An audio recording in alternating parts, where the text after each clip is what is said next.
حضرت موسیٰ علیہ السلام کے زمانہ میں ایک مرتبہ سخت قحط پڑا۔ لوگ پریشان بے حال ہو کر سیدنا موسیٰ علیہ السلام کی خدمت میں حاضر ہو کر کہنے لگے، حضرت دعا فرمائیں کہ اللہ رب العزت باران رحمت نازل فرما دے۔ حضرت موسیٰ علیہ السلام دعا کے لیے 70,000 بنو اسرائیل کے ہمراہ جنگل میں نکل گئے اور بارش کی دعا فرمائی، الہی معصوم بچوں، نیک بوڑھوں اور بے زبان جانوروں کے طفیل ہم پر رحم فرما کر باران رحمت نازل فرما۔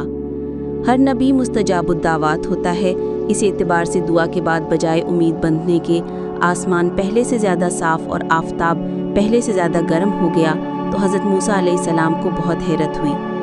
پھر دعا کے لیے ہاتھ اٹھا کر عرض کیا، یا اللہ، اگر تیری بارگاہ میں میری وجاہت ختم ہو گئی ہے تو نبی آخر الزمان جناب محمد رسول اللہ صلی اللہ علیہ وسلم کے واسطہ سے التجا کرتا ہوں کہ تو اپنی رحمت متوجہ فرما کر بارش نازل فرما۔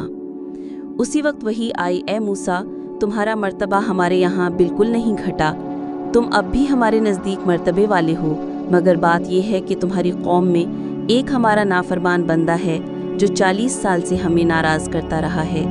جب تک وہ موجود ہے ہم ہرگز ایک قطرہ بارش نہیں برسائیں گے۔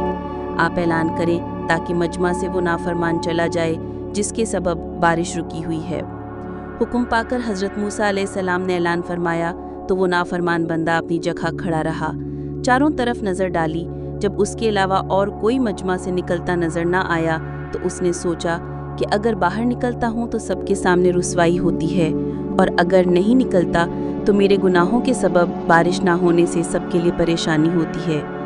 سوچ کر دل میں توبہ کا فیصلہ کر لیا، پھر چہرے پر پردہ ڈالا اور غفار الذنوب ستار العیوب سے معافی طلب کی۔ اے میرے رب کریم، یہ تیرا بندہ سراپا گندہ اپنے گناہوں پر نادم و شرمندہ اور طالب توبہ ہے۔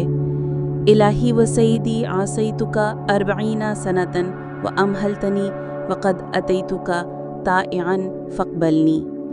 یا اللہ، میں نے 40 سال تک تیری نافرمانی کی مگر تو مہلت دیتا رہا، اب تیری طرف توبہ کے ارادے سے متوجہ ہوا ہوں، بس قبول فرما، محروم نہ فرما، مایوس نہ فرما۔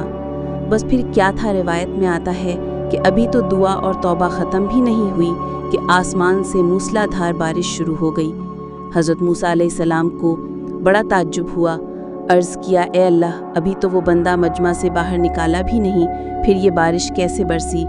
ارشاد ہوا، اے موسیٰ، پہلے جس کی وجہ سے بارش رکی تھی اب اسی کی وجہ سے برسائی ہے، اس لیے کہ اس نے توبہ کر کے ہم سے صلح کر لی ہے، ہمیں راضی اور خوش کر لیا ہے۔